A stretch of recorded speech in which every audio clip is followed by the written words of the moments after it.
Вітаю! Сьогодні з вами Грабовик Анастасія, і сьогодні ми будемо говорити знову про сенсорне відчуття, і це буде заключний такий ефір по сенсорним відчуттям із серії зустрічі. Сьогодні ми будемо говорити про пропріоцепцію і інтероцепцію. Це внутрішні і зовнішні відчуття. Дякую всім, хто в ефірі. Доброго дня! Я дам сьогодні більш практичні такі речі, але нам треба зрозуміти, що це, як то кажуть, з чим його їдять, і як це зрозуміти, що власній дитині або дитині, з якою ви займаєтеся, необхідно це заняття і необхідно впроваджувати ці вправи. Так, дивіться, Валентина, чи можна переглянути попереднє відео? Вони всі є на YouTube-каналі, звичайно.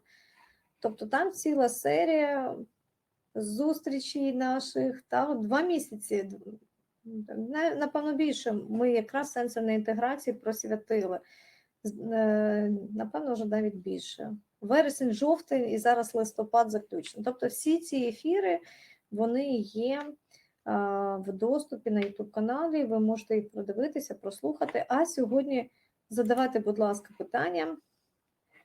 І виносите, можливо, свій випадок, свої теми, певні, що турбує саме вас. Так. Дякую всім, хто доєднується. Ми розпочинаємо, тому що, в принципі, є про що сказати, і я буду намагатися в годину вкластися. І так, давайте спочатку розпочнемо, що таке пропріоцепція. Розуміння того, що це таке і як це працює, важливий крок до розуміння того, як це допоможе вашій дитині і в чому вона шукає подібні стимуляції. Так? Це дуже важливо розуміти, що і відокремити, де небажана поведінка, де протести, а де бажання отримати насолоду, отримати ті відчуття, які їй необхідно. Простими словами, що таке пропріоцепція? Це здатність нашого тіла знати, де воно перебуває зараз. Ну, наприклад, я сиджу, ви також сидите, напевно, хтось стоїть, але тим не менше ви знаєте, де ви і що ви робите.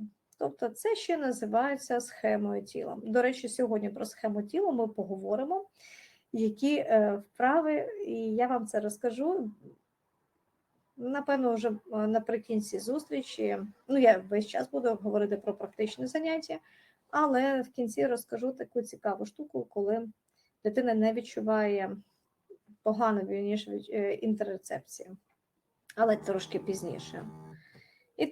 І так само, як ми бачимо, за допомогою очей, зору, пропріоцепція допомагає нам зрозуміти, де перебуває наше тіло.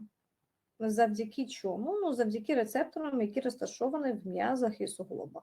Наш зір стимулюють яскраві такі вогні та рухомі об'єкти. А пропріоцепція стимулює тиск на рецептори по всьому тілу. Щоразу, коли ми протискуємось, наприклад, через вузький простір, тоді, коли обіймаємо когось, стрибаємо, ми отримаємо пропріоцептивну стимуляцію. Чому пропріоцепція має значення? Взагалі, чому ми з нею маємо працювати, чому на неї треба звертати увагу і тому подібне. Тобто наша пропріоцептивна система допомагає, наприклад, нам пройти через кімнату. Навіщо нам це? Ну, наприклад, пройти без синяків на ногах, щоб не натикатися на меблі. Для дитини, наприклад, піднятися по шведській стінці, на фізкультурі, в гімнастичному залі, в садочку, в школі. Для того, щоб утримати в руках, мені зараз телефон, от я бачите, допила каву, і в мене є чашка, щоб це все утримати, ручку, олівець, мені треба оволодіти своїм тілом, тобто пропріоцепцію. Щоб зробити хоч що-небудь, ми завжди повинні знати, де знаходиться кожна частина нашого тіла і як її перенести, цю частину тіла, в потрібне місце в потрібний момент.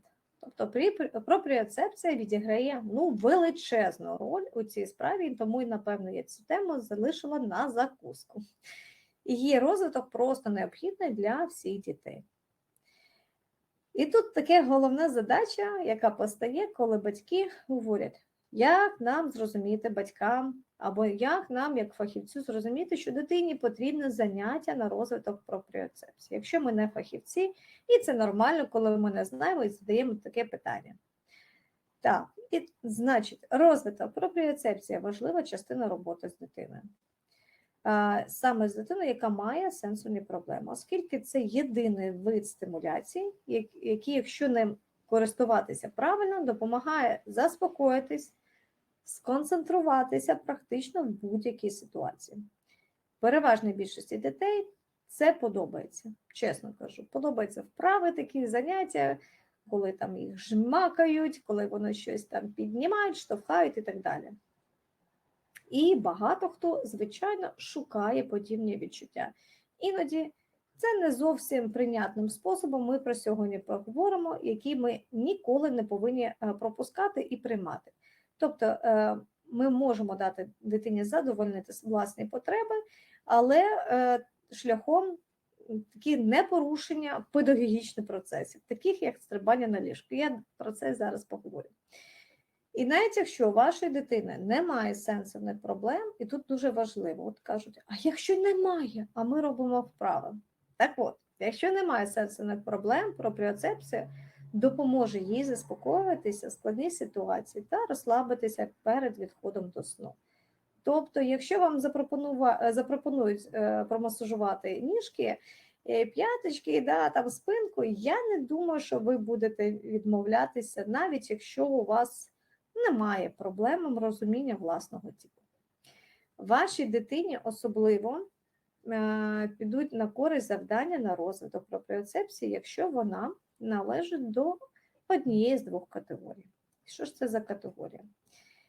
Ті, що шукають пропріоцептивні стимуляції, ця категорія зустрічається найчастіше. Ті, хто шукає, ті, хто намагається отримати якомога більше пропріоцептивних відчуттів. Ніби тіло не доотримує стимуляції. Іноді дітей, які шукають подібне відчуття, описують як гіперактивне. Так? Ми таке чуємо, але гіперактивне – це діагноз психіатричний. І коли його всім підряд, ваша дитина гіперактивна, не потрібно, вірніше, такі ярлики вішати на дітей, можливо, дитина просто, вибачте, щось у мене тут в голосі, шукає сенсорне відчуття. І частково це таки є, що вона, можливо, просто така непосидюча, вона просто шукає ці відчуття, оскільки вони справді безупинно шукають задоволення своїх сенсорних потреб. Давайте поговоримо про те, що часто роблять діти, які перебувають у пошукі пропріоцептивних відчуттів. Що вони роблять? Ви, до речі, можете, шановні батьки або викладачі, спеціалісти, написати, що у вас роблять ваші діти. Що може робити дитина, яка шукає? І це для вас маячок, що ваша дитина або вихованець, він шукає ці відчуття. Це усе жують, ховаються у вузьких місцях, люблять важкі ковдри, якісь важкі речі, натикаються один на одного, навмисно в усе врізаються, в якісь стіни, в прийоми, в людей, в ліжка, завжди намагаються застрибнути на диван або на ліжко, пострибати там. Про них говорять дуже часто, що це дуже фізично розвинуті діти. Він такий сильний, ціпкий, він хопається за все і так далі. Таке можемо ми з вами почути. Легко порушують особисті кордони інших людей. Про що це говорить? Коли вони близько підходять, обнімають, прижмуться, такі речі вам, це як маячок такий певний. Міцно вчіпляється в олівець, наприклад, коли пишуть або малюють, так прям взагалі натискає, отак такий, знаєте, малюнок, коли листок каже порвати. Це пошук цих відчуттів. ознаки того, що дитина, наприклад, погано відчуває сигнали власного тіла. Таких дітей менше, але цілком ймовірно, що ви ці особливості зустрінете у власній дитині. Погане відчуття тіла означає, що сенсорний стимул, який у цьому випадку йде з пропріоцептивної системи, не розпізнається. Начебто мозок узяв і відключив цей канал.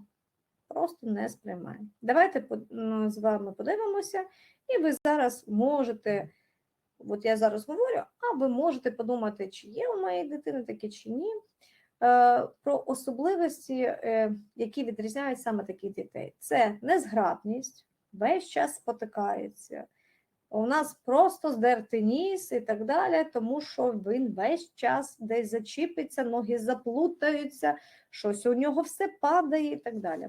Млявість. Такі, знаєте, от посидили, така, ледве йде, там, треба посидіти і так далі. Небажання вставати вранці, не тому, що не виспався, да? От він виспався, але фізично самі рухи, якісь дії для нього дуже важкі. І такий один із яскравих таких маячків – дуже завищений больовий поріг. Чутливий, да, такі? Якщо у вашої дитини є кілька ознак із цих списків, заняття на розвиток пропріоцепції якраз те, що їм потрібно, щоб задовольнити потреби в стимуляції та підтримати процес розвитку. Які ж завдання? Тобто дієві завдання на розвиток пропріоцепції для дітей. Що ми робимо? Тобто завдання на розвиток можна розглядати і класифікувати відповідно до різних категорій. Це різні категорії, на різні частини тіла вони впливають. На деякі з них ваша дитина буде реагуватиме, а на інші ні. Таке буває, і це нормально, комусь щось заходить, комусь щось подобається, комусь ні. Ваша дитина, наприклад, зможе після потрібного втручання знову зосередитися на домашній роботі. Про це ми говоримо, що чому треба займатися, тому що важливим наслідок занять певних виконання вправ, дитина включена, вона більш уважна, вона може виконувати домашню роботу, завдання, самообслуговування і тому подібне. Або, наприклад, висидіти за столом під час прийому їжі, якщо у вас це є проблема, або під час занять уроки робить і в школі, наприклад. Да? Не забувайте, що хоча більшість дітей люблять, або принаймні нічого не мають проти занять на розвиток пропріоцепції, дещо може їм не подобатися. І це важливий момент, щоб ви про це пам'ятали. Жодне завдання або сенсорна стимуляція не повинна здійснюватися насильно. І це також важливий момент. Ми не можемо заставляти, тому що дитина сама керує, наскільки вона, наприклад, ця система в даний момент у неї чутлива або нечутлива, їй може бути просто погано. Багато з цих завдань, наприклад, як обійми, лазання, стимулюють одразу кілька сенсорних систем. Наприклад, обійми, крім пропріоцепції, дають тактильну стимуляцію, тобто вони одразу декілька сенсорних сигналів стимулюють. А лазання по деревам, по шведській стінці стимулює ще й вестибулярний апарат. І з попередніх своїх зустрічей, попередніх вебінарах я зупинялась саме на вестибулярному апараті і дуже багато про це говорила, наскільки це важливо і наскільки діти зараз у нас не пропрацьовані, наскільки ця проблема критична. Згадайте, будь ласка, своє дитинство, скільки ми стрибали в класики, на скакалки, перестрибували через м'ячики. Я забула, як ця гра називається, але ми довго грали в неї у дворі, і нас ненавиділи бабусі і сусіди, тому що ми кидали тенісний м'ячик об стінку і по-різному якось перестрибали через нього. Там треба було, щоб раз ударився, перестрибнув, 2 рази об землю ударився. Це якраз також про вестибулярний апарат, а саме наше такі, до речі, якщо ви згадаєте, як ця гра називалась, то я буду вам дуже вдячна. І саме така класна гра на вестибулярний апарат це резинка. Згадайте всі ці перша, друга, третя висота, сучасні діти, я пробувала резинку, це проблема. Знаєте, яка проблема? Стрибнути вони можуть і перестрибнути, але вони всі завалюються на попу. Ну, такі там ще пішоходики, те, що ми робили, да? Але там зробити конвертик, сільодочка. Згадайте, будь ласка, які ваші, до речі, улюблені вправи. Ну, у нас же з вами такий, знаєте, формат взаємодії. Я дуже люблю спілкуватися під час ефіру. До речі, згадайте, будь ласка, ваше улюблене, тому що моє улюблене баті було робити. Він в мене дуже ідеально завжди виходив. Резиночка до резиночки складалася. Таке до чого, що діти зараз завалюються на попу, що проблема з вестибулярним апаратом.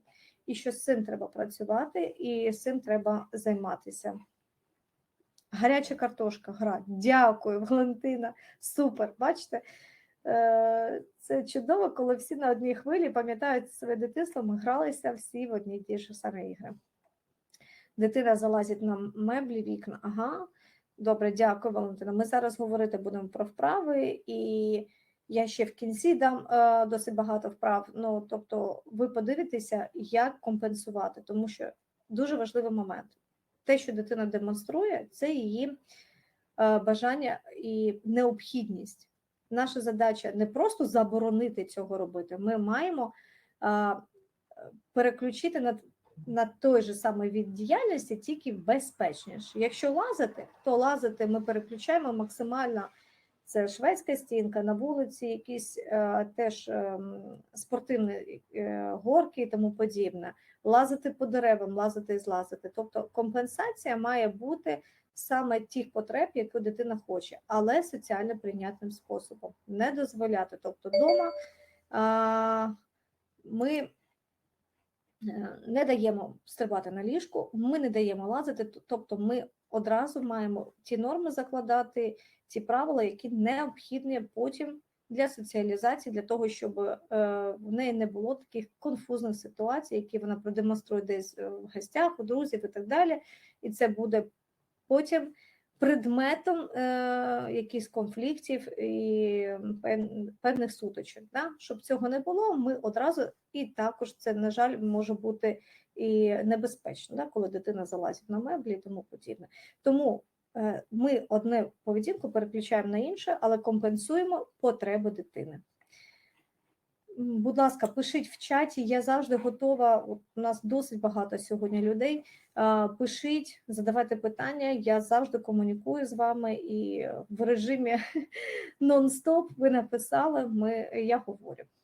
І так, якщо щось із цих видів стимуляції не подобається вашій дитині або неприємне, і їй то наймовірніше, вони відмовляться брати участь і в цьому, і немає нічого поганого. Да? Тобто всьому свій час, і це нормально, коли ще якісь речі їй не подобаються. Ми починаємо, наприклад, але ми бачимо умовно, що їй важливо з цим попрацювати, ми починаємо задачу розбивати на декілька частин і починаємо з самого легкого. Спочатку поговоримо з вами про найбазовіші та й, неймовірно, найпростіші завдання на розвиток пропріоцепції. Їх можна використовувати, щоб заспокоїти дитину, попередити істерику, або допомогти їй сконцентруватися, але ці ж вправи можуть з таким же успіхом рознести вашу дитину. Іноді просто дитина пострибала на ліжку, да, дорогі батьки, ви можете написати, у кого дитина стрибає на ліжку. Напишіть, будь ласка, якщо є можливість. Дитина починає дуріти і повністю втрачає контроль. Очевидно, що в цьому випадку вам не вдається її заспокоїти, ймовірно, ця вправа не те, що вам потрібно. Якщо ви хочете заспокоїти дитину або поліпшити її концентрацію, вам, ймовірно, буде потрібно структурувати заняття. Я пробила це в такому випадку, коли під час вправ дитина починає збуджуватися, а не заспокоюватися. І давайте таку ми проранжируємо. Що ми можемо робити? Наприклад, Озвучувати таку ритмічну пісеньку з постійним ритмом, поки ваша дитина стрибає або тупотить. Стрибає соціально прийнятним способом. Ми пам'ятаємо, стрибає в безпечних або спеціально відведених місцях. Так, попою стрибає постійно, стрибає на ліжку 7 років. Добре, дякую. І напишіть, будь ласка, Світлана, у нас 3 Світлани. Світлана Липко, напишіть, будь ласка, а ваша дитина, коли стрибає, вона заспокоюється потім чи збуджується? От цікавий момент, тому що ми це зараз затронули, вибачте, ми будемо одразу такі речі ми будемо з вами проговорювати і шукати максимально найкращий спосіб для дитини отримати задоволення і заспокоїтись. Тобто стрибки особливо стимулюють дітей, і коли ми ритми задаємо, і, наприклад, це може бути пісня, це може бути хлопки, але краще пісня, яка закінчується. Таким чином, ми, оцей дедлайн, да, пісня завершилась, ми поставили крапку на цьому. Далі, зробіть заняття осмисленим. Замість того, щоб відправити, наприклад, дитину, давай побігаємо навколо будинку, або там навколо площадки. Запитати її, знову дух сорівновательності, ніхто його не відміняв. Зможеш добігти там, до гойдалки, дотронутись і до мене. Тобто такі певні завдання ставити, не просто, коли ми говоримо завдання обіжи, просто побігай, або обіжи будинок, або ще щось, немає чіткого завдання конкретного. Чому вона біжить? Що вона має при цьому зробити? Коли конкретне є завдання, дотронутися, або там поставити мілком якусь мітку, або ще щось, це захоплююче і як гра ще. Так, давайте обговоримо, які ж саме заняття ми можемо робити, але це самі такі основа по пропріоцепції. Це стрибки. Стрибки де можуть бути? На батуті, на підлозі. На ліжку – ні. Ми вже говорили сьогодні про це, воно тягнеться, по-перше, небезпечно, дитина може впасти, нога десь застряти, скільки випадків, коли ламалися ноги на дивани, між подушками нога застрягала, дитина падала з ліжка, і плюс воно тягне за собою проблеми, коли ви приходите до родичів, знайомих і тому подібне, вам за це можуть, так, трошки влетіти. Так, Світлана, йому подобається, він закривається сам, щоб не бачили, заспокоїться. Ага, дякую. У мене збуджується дитина після стрибків. Ага, якщо дитина не вміє стрибати, навчити стрибати дитину можна. Я не пам'ятаю, чи записувала, у мене, здається, знаєте, на YouTube-каналі є маленьке відео, там, де я ігри роблю, і, здається, там є одне відео, де я вчу, як стрибати. Якщо ви навіть не знайдете, зараз я швиденько скажу, як це робиться технічно. Технічно ми стаємо позаду дитини, коли дитина, звичайно, маленька. Краще всього це на батуті, тому що там зрозуміло прыжок, якщо у вас є такі маленькі батути домашні, ми натискаємо на тазопетріни такі сустави, трошки дитину присаджуємо, щоб була ця пружинка, коліна зігнуті, і робимо ривок наверх. Тобто дитина має з вашою допомогою повністю схему програти. Але ми робимо це позаду дитини, щоб її мозок сприймав, ніби вона цю функцію виконує сама. Тобто їй треба технічно запам'ятати на рівні мишць, як робиться певні дії для того, щоб стрибнути. Для цього треба трошки присісти, і щоб ця пружина випрыгнула наверх. Але подивіться, будь ласка, на YouTube-каналі, там є, здається, відео, як я вчу це робити. І так, про стрибати ми поговорили. Бігати. Лазання. Що це може бути лазання? Лазання на майданчику. На майданчику є такі різні горки, перекладинки, павутиння, драбини.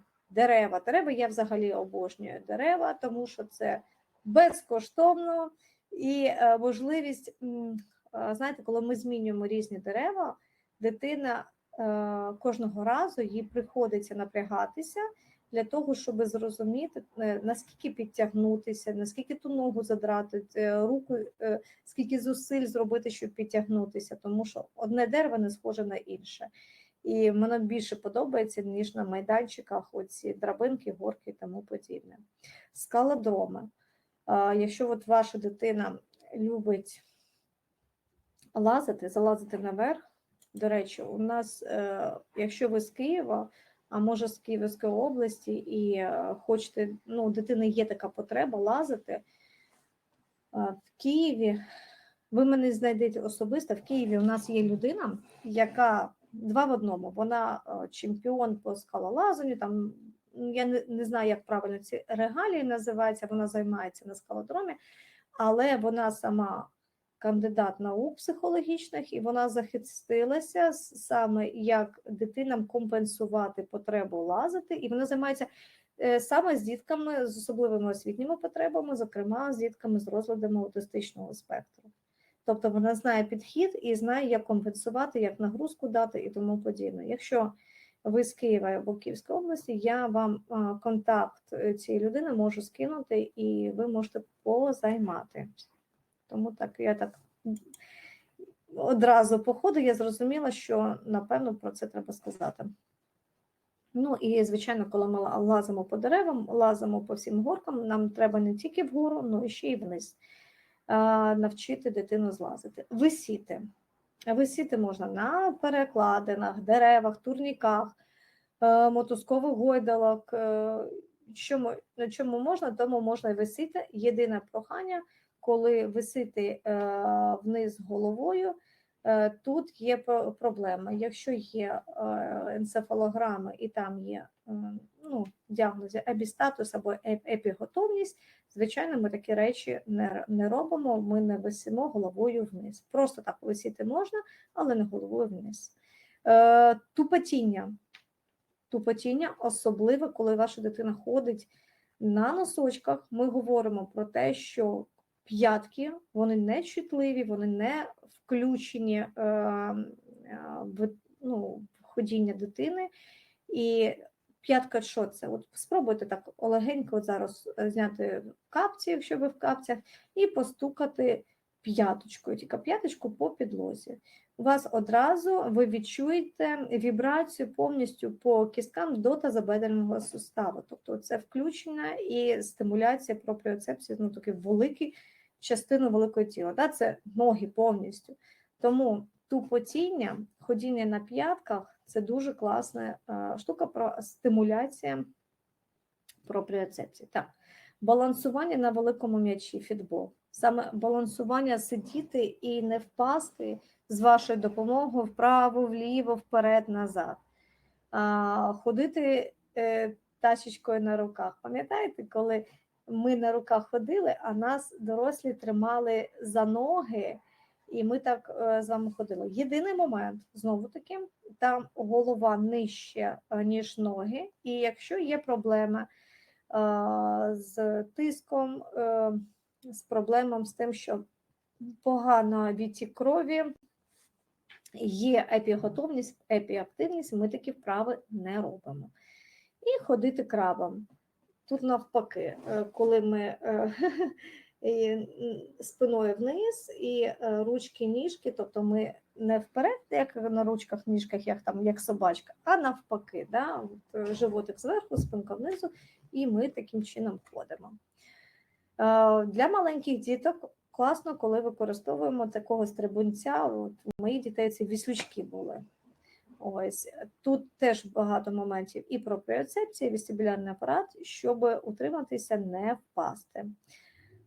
Штовхання чого-небудь, катання на дошці.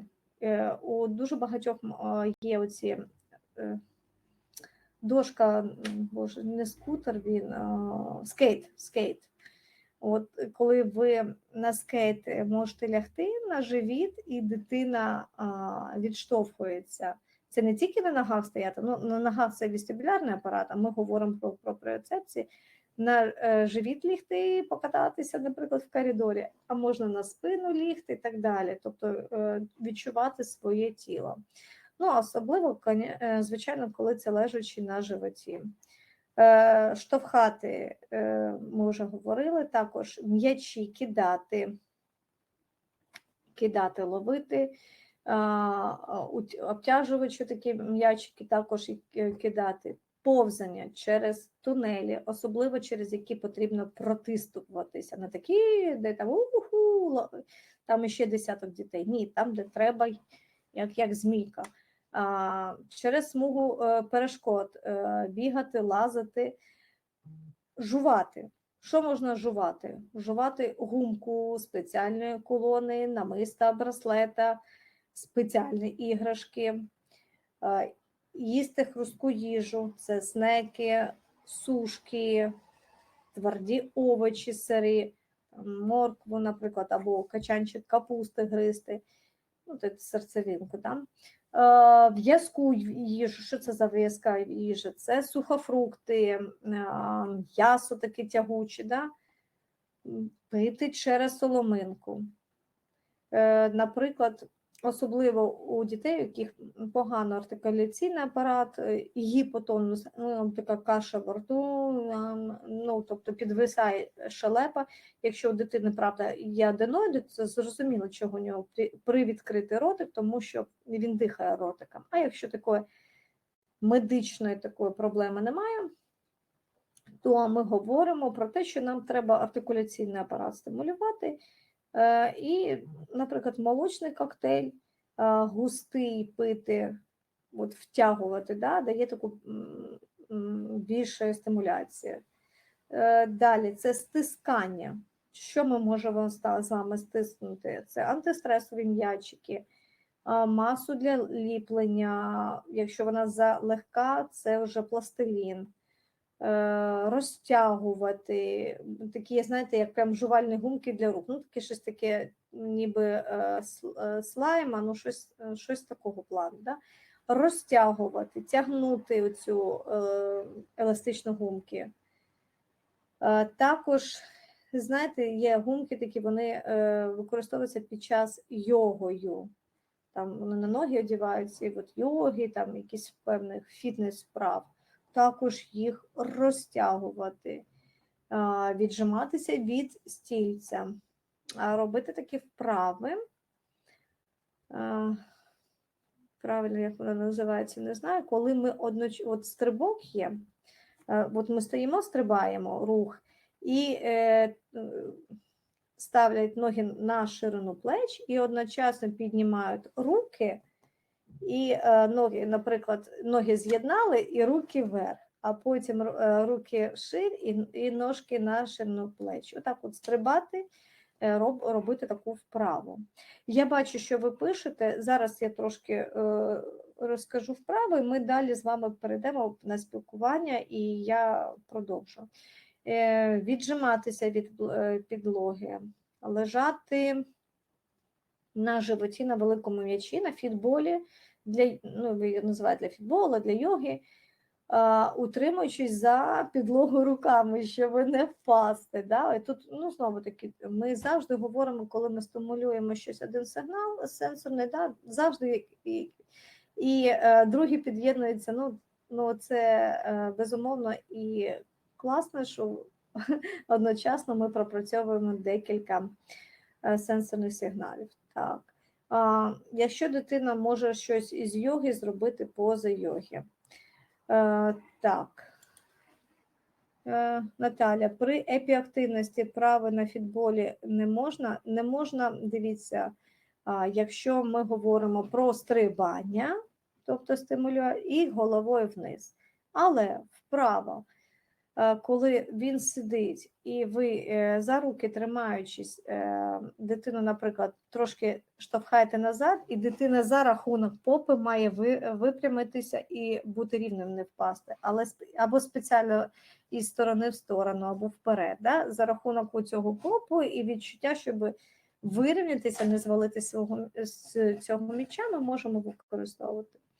Або вправа, лежачи на спині, в залежності від віку і від розміру м'яча, там теж великий можна використовувати. Наприклад, дитина бере м'яч в руки, в мене м'яча зараз нема, підносить до середини тіла, піднімає ноги, охоплює цей м'яч ногами і з м'ячем між стопами вона ножки кладе. Знову бере цей м'яч ніжками, піднімає до середини тіла, перехватує руками і кладе м'яч за собою. Такі речі ми можемо виконувати. Саме головне, щоб не було такої встряски, коли на м'ячі стрибаємо, і головою вниз.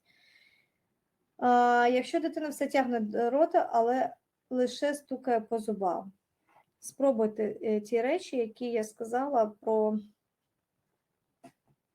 стимуляцію ротової порожнини. Угу. Дякую. Тобто те, що я озвучила, навіть якщо це будуть певні жувальні такі предмети, спробуйте таким чином. Важка фізична праця. Тобто це завдання, які вимагають від дитини задіяти всі сили своїх м'язів, щоб штовхати, піднімати, котити і нести важкі предмети.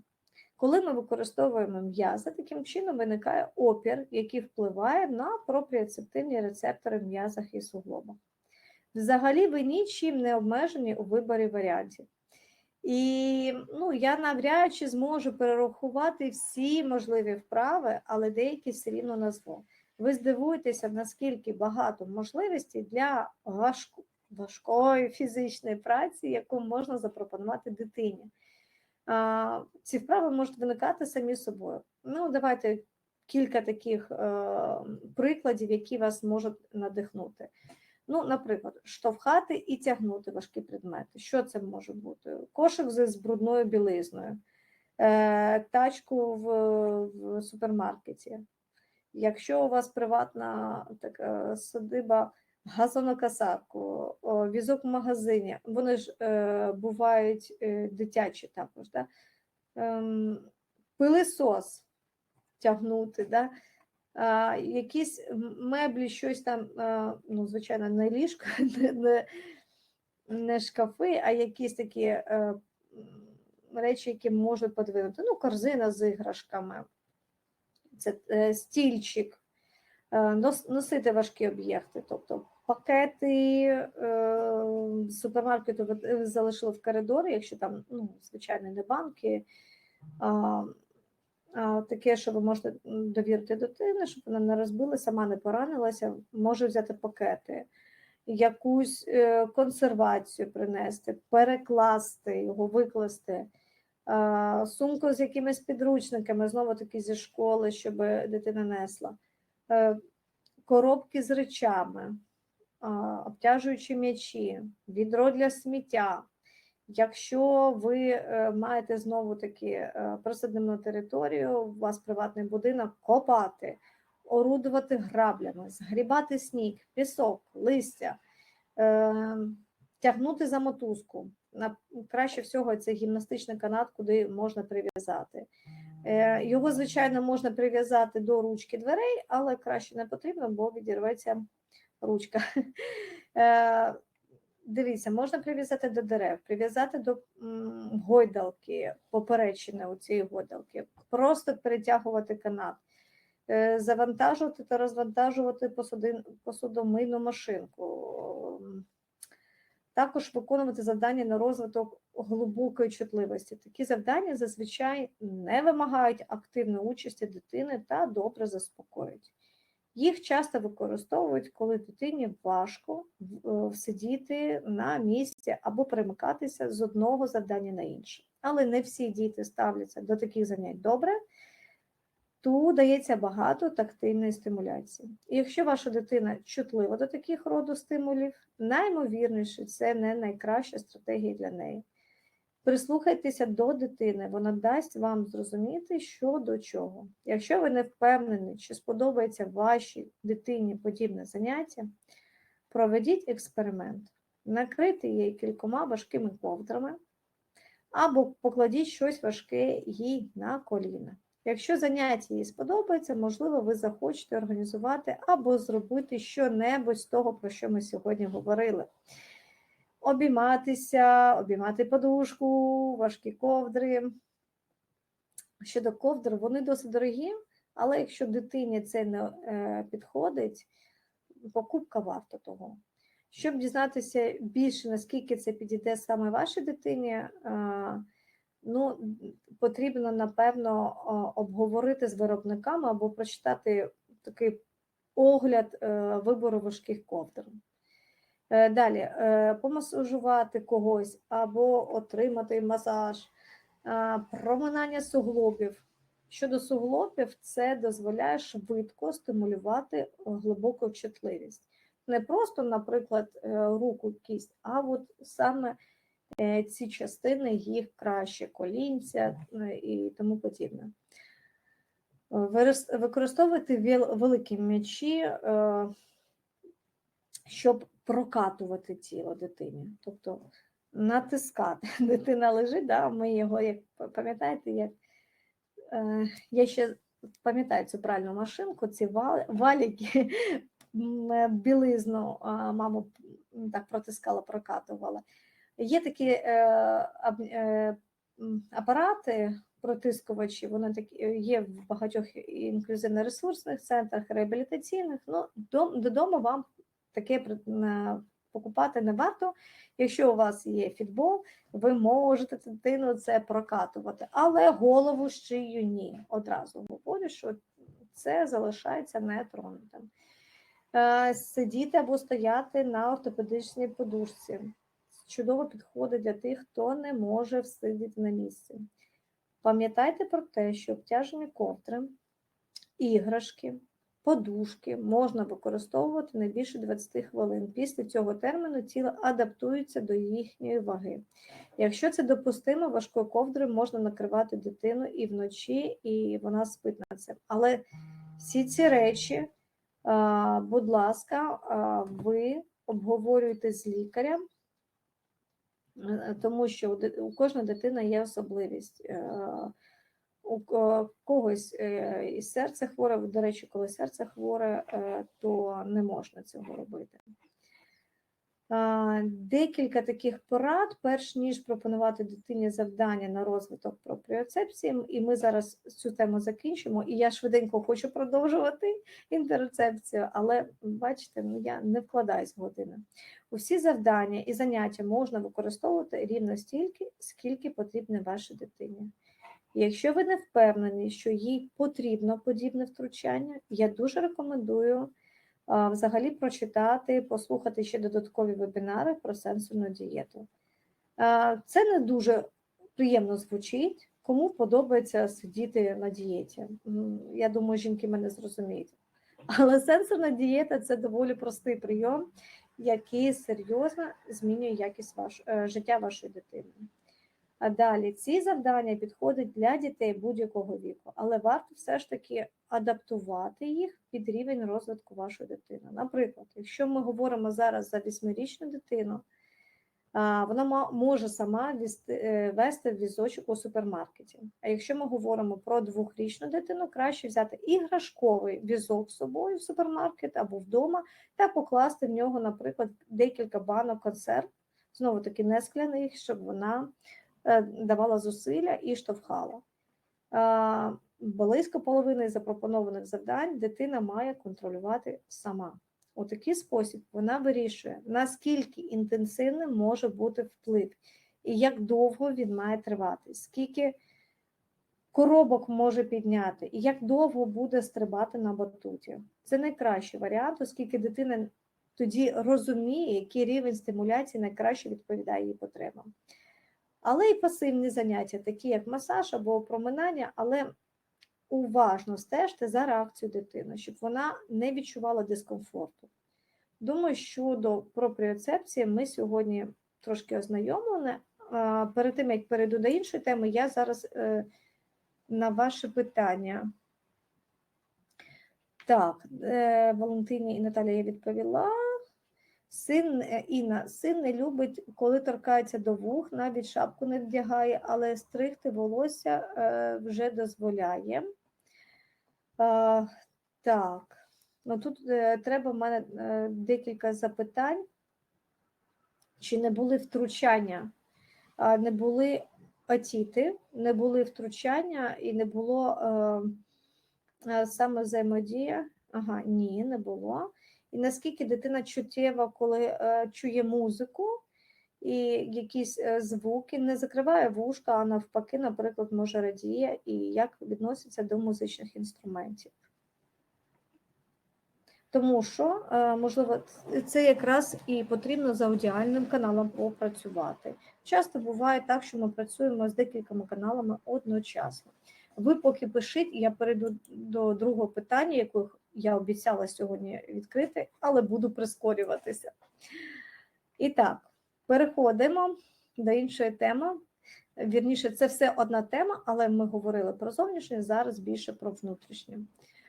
Щодо того, багато дітей з розладом аутистичного спектру погано розпізнають сигнали власного тіла. Ну, це ви знаєте і без мене. Тобто відчуття та емоції. Угу. Так, Інна, я вам відповім, інколи закриває, інструменти любить. Ви знаєте, я вам все ж таки пораджу послухати вебінар. Вони є на Ютубі щодо аудіального каналу, і які ми можемо робити вправи.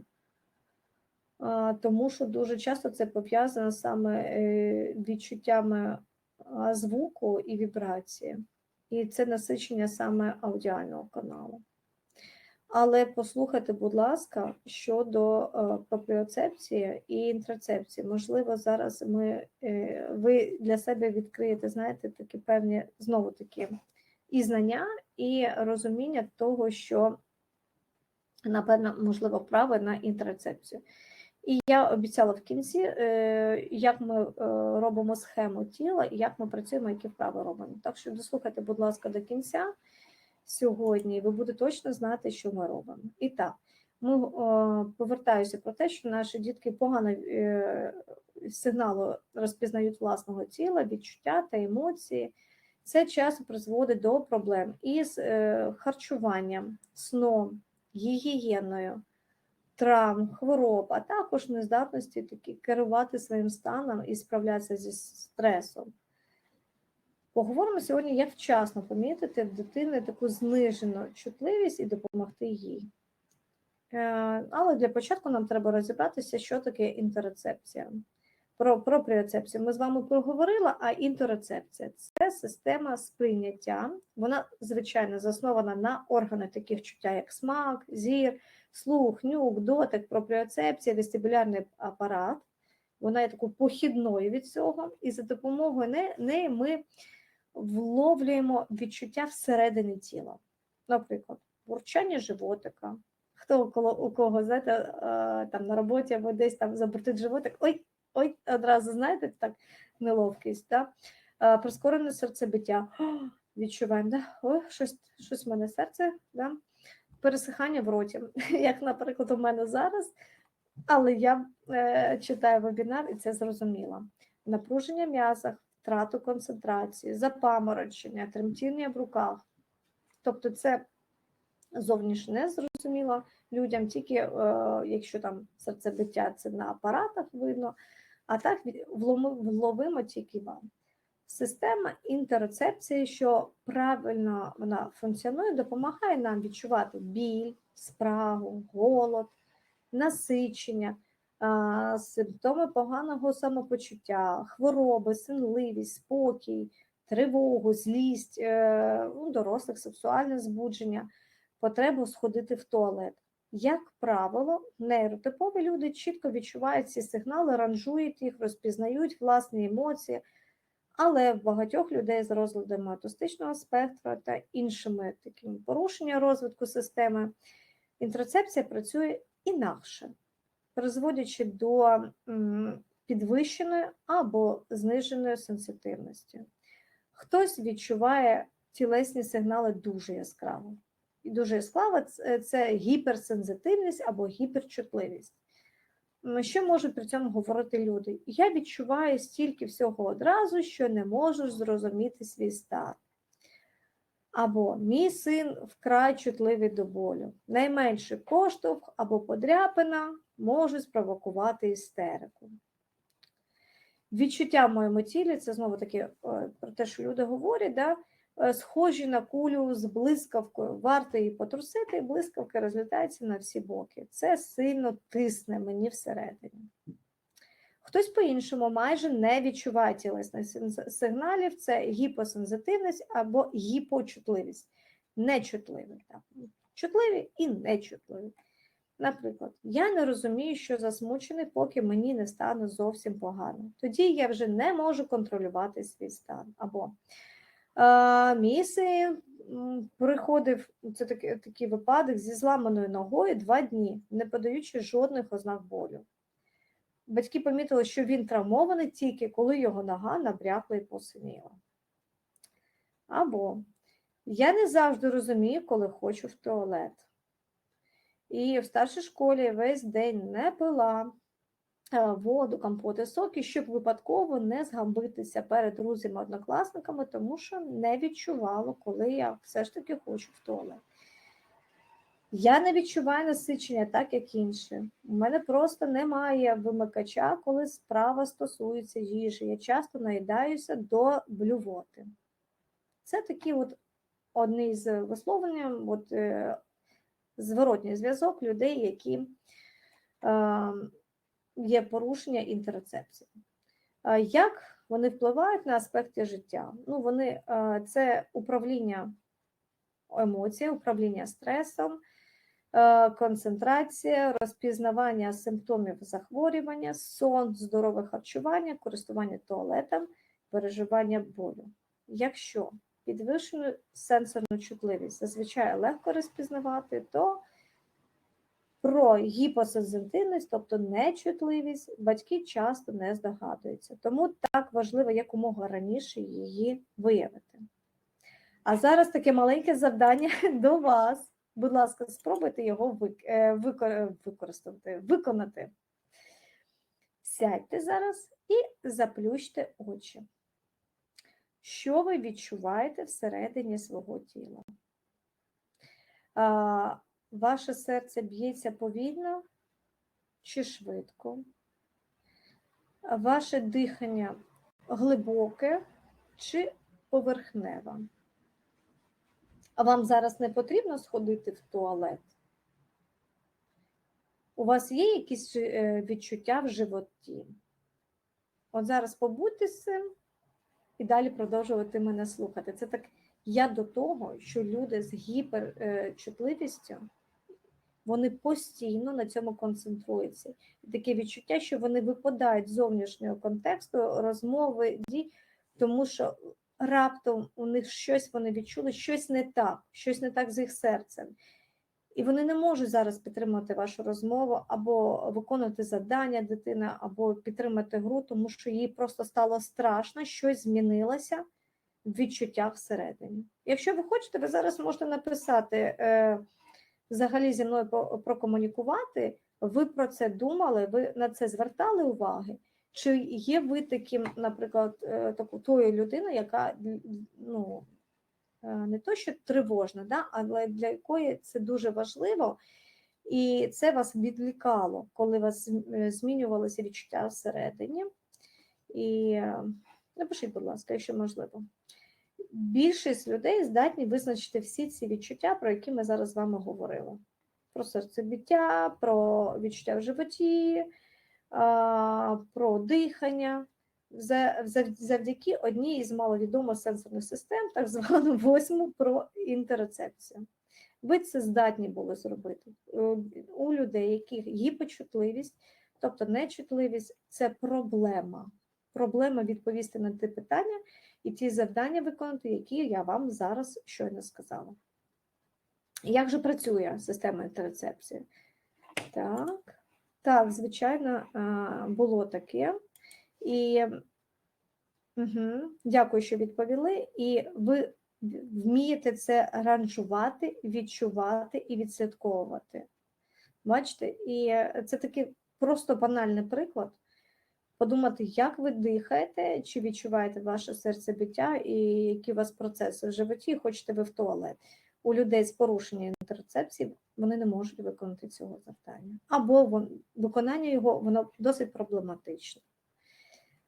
Усередині вашого тіла, включно з внутрішніми органами, м'язами, шкірою, кістками тощо, да, розташовано безліч рецепторів. Ці рецептори збирають інформацію про те, що відбувається у вас всередині, і відправляють їх в мозок.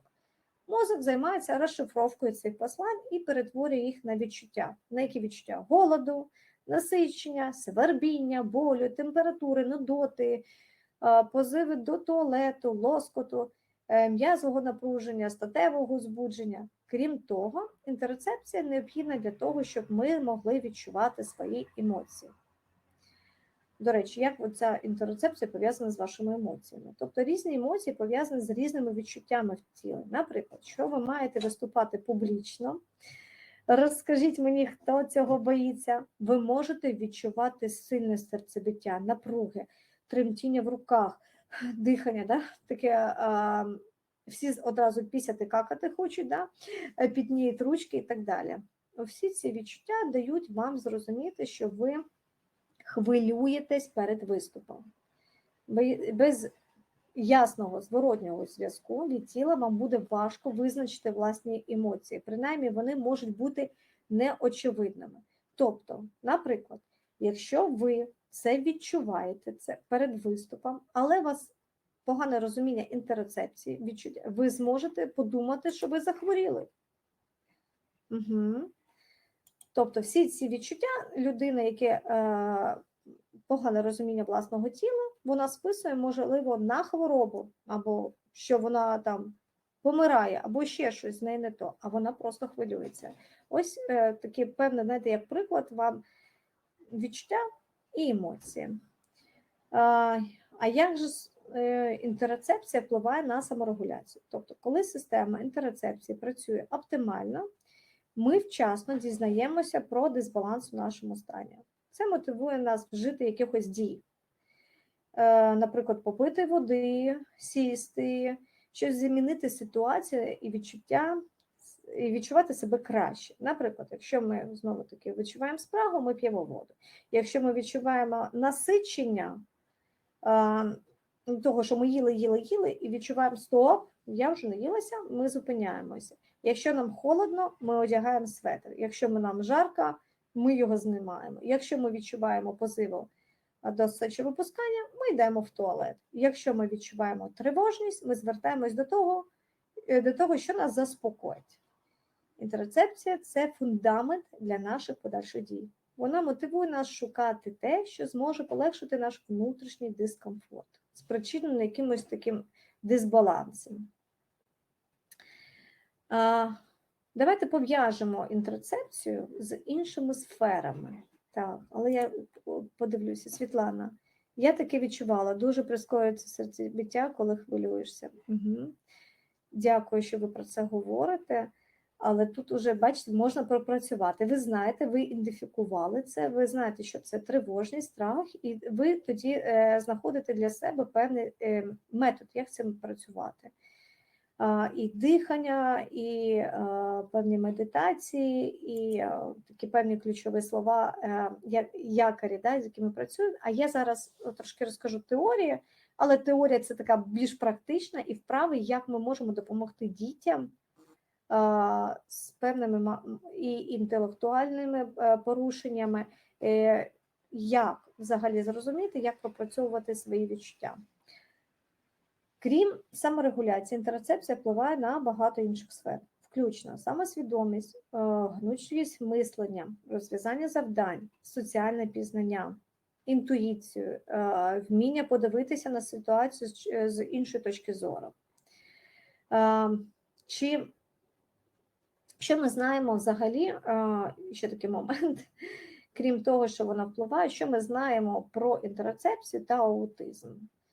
у людей у спектрі аутизму можуть бути порушення в системі інтерцепції, як і в інших сенсорних системах. Так? На даний момент існує тільки 2 дослідження інтерцепції в аутичних людей. Обидва дослідження показали, що аутичні учасники набагато гірше сприймали інтерцептивний сигнал, ніж нейротипові учасники. Хоча необхідно більше досліджень, звичайно, для розуміння інтерцепції при аутизмі, але ми можемо сказати, що ці дані просто підтверджують безліч описів особистого досвіду людей у спектрі аутизму. Тобто ми більше для нас, напевно, і орієнтир і спирання на висловлювання людей і їхні якісь життєві ситуації. І так перейшли до самого головного, як ми можемо поліпшити інтерцепцію. Хороші новини в тому, що інтерцепцію можна з часом поліпшити, це вже класна новина. І ми зараз з вами поговоримо про деякі підходи, які можуть вплинути на сприйняття інтерцептивних сигналів. Так звана усвідомленість та усвідомлені медитації можуть бути дуже корисними для розвитку інтерцепції. Також можуть допомогти сенсорні дієти. Знову про дієти, але це такі приємні дієти. Це регулярні вправи з різною сенсорною стимуляцією, які можуть допомогти краще розрізняти сенсорні сигнали. В цьому вам допоможуть ерготерапевти, фахівці по сенсорній інтеграції, вони можуть підібрати сенсорну дієту спеціально для розвитку усвідомлення свого власного тіла. Можна вчити дитину звертати увагу на сигнали свого тіла. Наприклад, обговорювати, які відчуття пов'язані в неї з тією чи іншою емоцією. Для цього можна допомогти вправа за допомогою схеми тіла. Вправа на розвиток інтерцепції за схемою тіла – це візуальна підтримка, повний зріст дитини, яка допомагає уявити, що вона відчуває. Як можна зробити таку схему? Покласти на підлозі великий аркуш ватману або паперу. Зараз, наприклад, у мене є ватман, який рулонами. Це не такий вже обрізаний, а він рулонами по 50 метрів, є 50, 100, 20, як вам в роботі це потрібно, і дуже зручно, що ви не обмежені певним розміром. Прикріпити края аркушу до підлоги скотчем, щоб він не скочувався і нікуди не дівався, і не ковзав. Да? Попросити дитину лягти на аркуш, на спину і обвести її тіло олівцем. Олівцем, фломастером, маркером. Після цього силует, що вийшов, обводиться маркером. За необхідності він може коригуватися. За таким малюнком можна виконувати безліч різних вправ. Що це за вправи? На вивчення частин власного тіла, на розуміння емоцій, на пояснення питань, пов'язаних зі здоров'ям. Вказуйте на різні частини тіла схема та просіть дитину поворушити відповідною частиною тіла. Це дасть вам змогу переконатися, що дитина розуміє цю схему і те, як вона співвідноситься з її реальним тілом. Наприклад, вона вже дивиться на цей листочок, вже ви обвели, вона сіла, і ви показуєте на голову, дитина показує на своїй голові. Показуєте на праву ручку, дитина на праву, ліву, животик і так далі. Зіграємо в таку гру, наприклад, повторюй за мною, за допомогою схеми. Просіть дитину стискати кулаки отак от сильно-сильно. Да? Ви показали на схему, попросили дитину стиснути кулаки. Сильно подути, покласти руку на серце, наприклад. Щоразу просіть дитині показати на схемі, які частини тіла вона використовувала для кожної дії. Перетворіть схему на автопортрет. Нехай дитина намалює всі відсутні частини тіла в силуеті. Якщо дитина вміє писати, то вона може залишити відповідні написи, може домалювати, можете роздрукувати картинки і наклеїти на цю схему. Тобто все в залежності від того рівня розвитку, можливості дитини. вказуйте на різні частини тіла по черзі та запитуйте дитину, що вона відчуває в цій частині тіла в даний момент. Наприклад, тяжкість, легкість, лоскот і так далі. Врахування відмінності в інтерцепції можна стати ключем для розуміння незрозумілої проблемної поведінки аутичних людей і їхньої складності щодо тілесних функцій. Ну, звичайно, необхідні нові дослідження, щоб ми могли краще зрозуміти, яку роль це 8-ме почуття відіграє в житті людей з аутизмом, але спираючись вже на досвід, на те, що люди говорять, і програючи в таку гру, яку ми сьогодні говорили, про схему тіла, ви вже можете добитися результатів, не чекає результатів досліджень. Так, ну що, ми встигли, але трошки вийшли за рамки. Скажіть, будь ласка, і якщо є можливість, надайте зворотній зв'язок, як сьогодні підняти теми для вас, чи було щось нове, чи було цікаво зі мною побути. Напишіть, будь ласка, Валентина, дякуємо. Угу.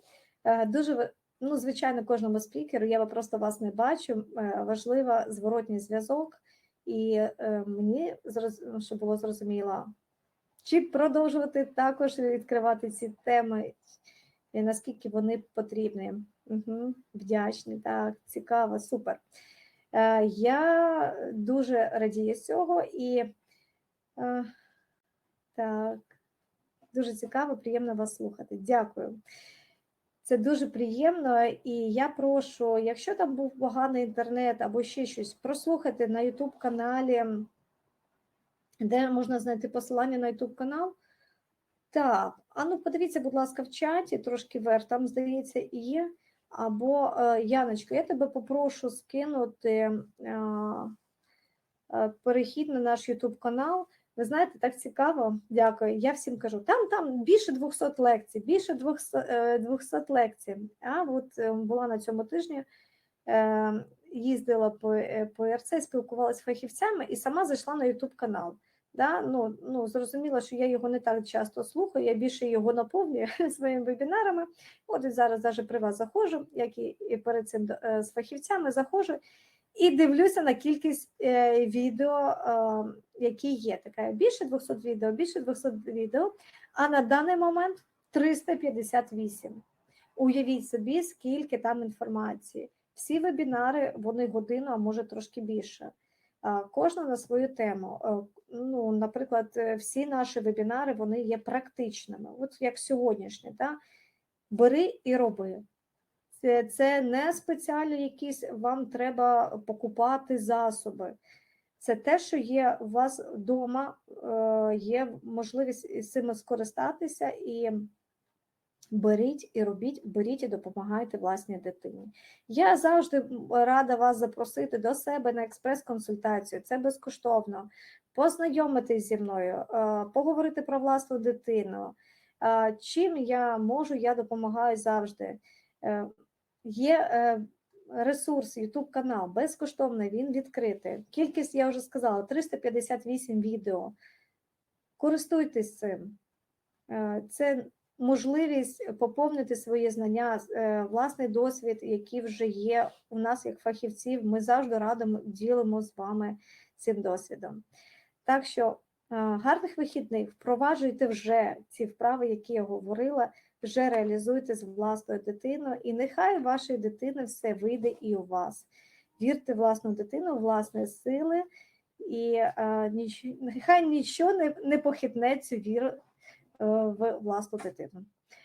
І традиційно я хочу завершити нашу зустріч. Яночка, я тобі дуже дякую за те, що ти з нами, за те, що ти допомагаєш, за те, що ти є така чарівна паличка. От бачиш, люди попросили, ти одразу скинула YouTube-канал, і люди можуть скористатися інформацією, яка там є.